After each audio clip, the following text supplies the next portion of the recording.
Out on the Pacific coast of North America lies a city that is the most ethnically and linguistically diverse in all of Canada.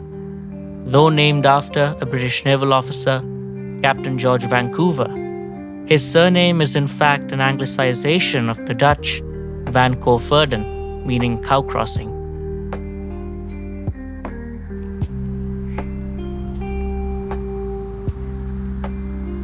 But today, Vancouver is no mere cow crossing.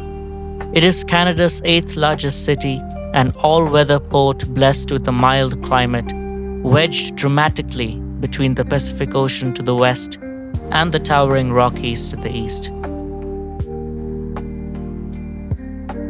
And thanks to this geography, it is also home to some of the finest driving roads in the country, chief among them Highway 99. Better known as the Sea to Sky.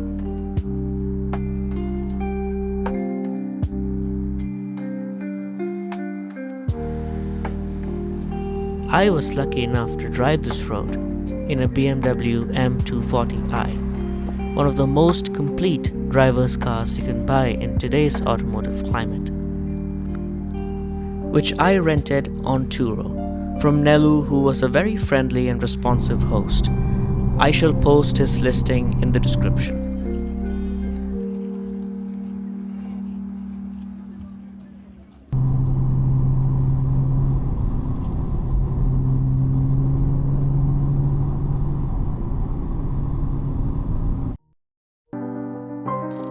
From Vancouver, the road heads north, hugging the coastline like a ribbon draped across the continent's edge. To the west, a scatter of islands across the water, reminiscent of Norway's fjords. To the east, granite peaks that catch the morning sun, their snow caps glistening like crown jewels.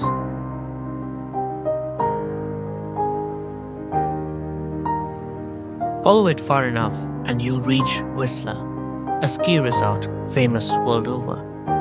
Up to this point, the highway is a gentle cruise, with sweeping bends and rolling terrain, gradually rising from sea level to around 2,300 feet.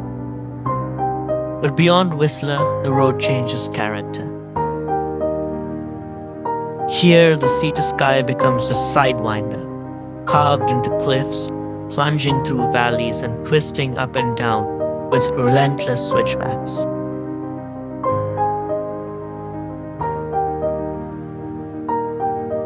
"120 kilometers of pure automotive perfection."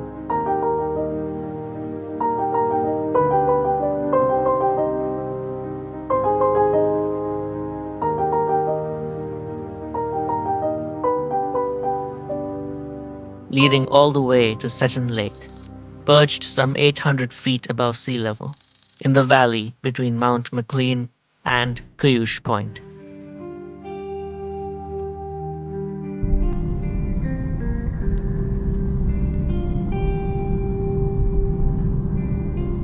On the way up, it was a relaxing companion, gliding past turquoise ocean vistas and lush green hills, with Matt Monroe's On Days Like These playing in my mind. On the way up to Seton Lake, I drove the Beamer mostly in comfort mode.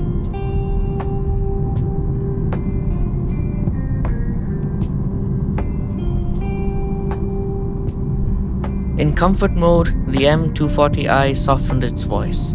Mr. Hyde became Dr. Jekyll.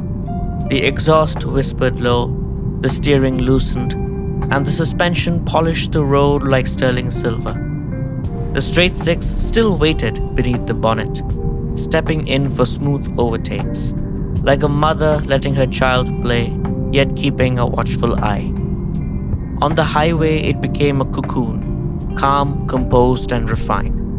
Indiana Jones or Nathan Drake, now dressed in a tuxedo for a ball, reminding you that grace can be just as memorable as speed.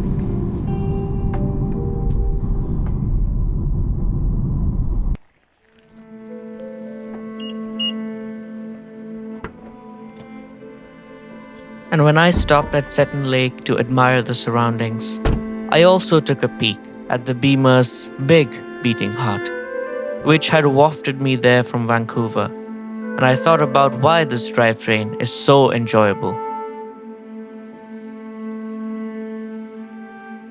It has to do with the balance of forces inside an engine.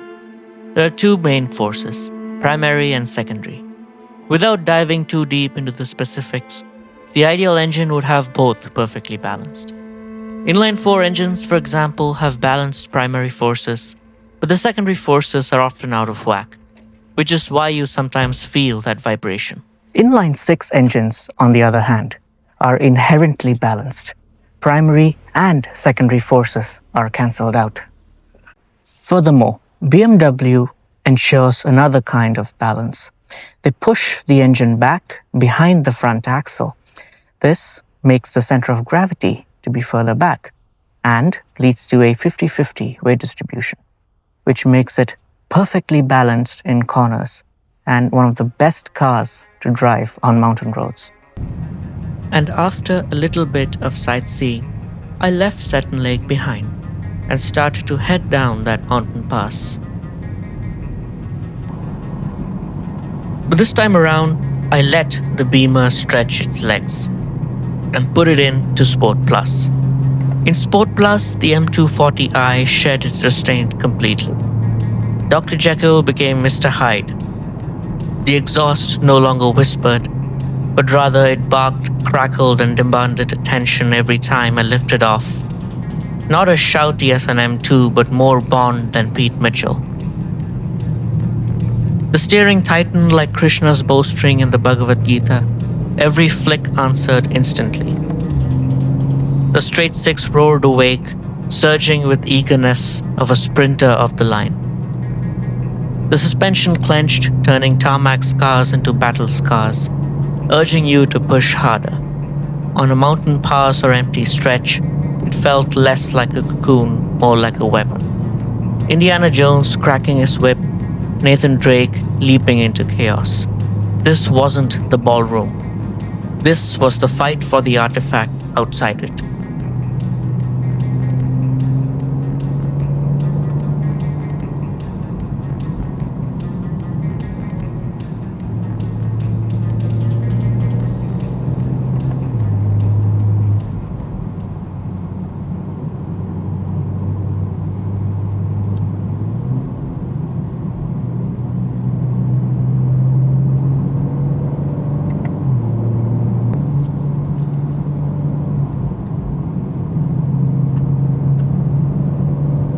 On these tight hairpins and switchbacks, the steering felt super precise, albeit with a little less feedback than I would have hoped for. Something I expected from BMW's electric steering assist. But that was a minor niggle, like finding a tiny missed brush stroke in the Mona Lisa.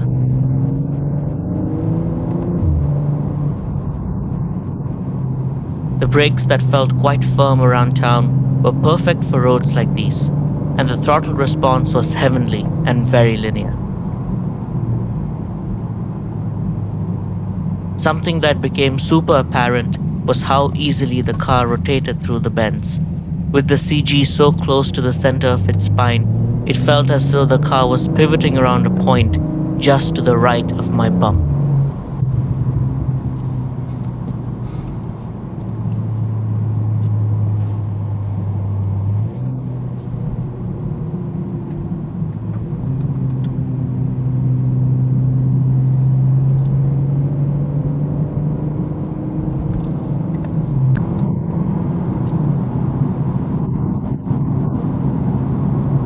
Soon the tight mountain passes gave way to long sweeping bends in the valley, where I opened the taps a little bit.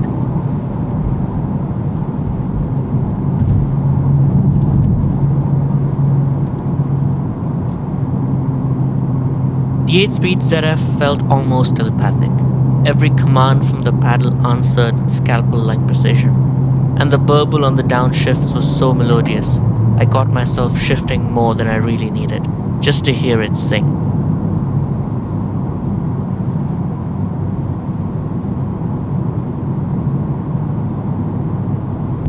And then on the long sweeping bends, the slightly high curb weight worked in the car's favor. It sat steady and composed, even when I carried a bit more speed. Many people crave light cars, but I've always appreciated a touch of heft. In the M240i, it felt solid, it felt right. Despite its weight, I could still dance with it, and I loved it. It was like my first ball. Compared to my Mazda 3 Turbo, which hides its uneven balance well enough, the BMW's perfect 50-50 weight distribution was unmistakable.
As the road straightened and the valley opened wide, the M240i felt less like a machine and more like a partner in rhythm. It became the friend you'd gladly go to Oktoberfest with, and the one you make on vacation but never forget. Heavy when it needed to be, light when it wanted to be, precise yet soulful. For me, this drive wasn't about numbers or specs. It was about connection, and the little coupe delivered that in spades. Some might say $60,000 is a princely sum for a small two-door coupe. But once you drive one, you become enslaved by your love for this little sports car from Bavaria, from a company called the Bayerische Motoren Werke.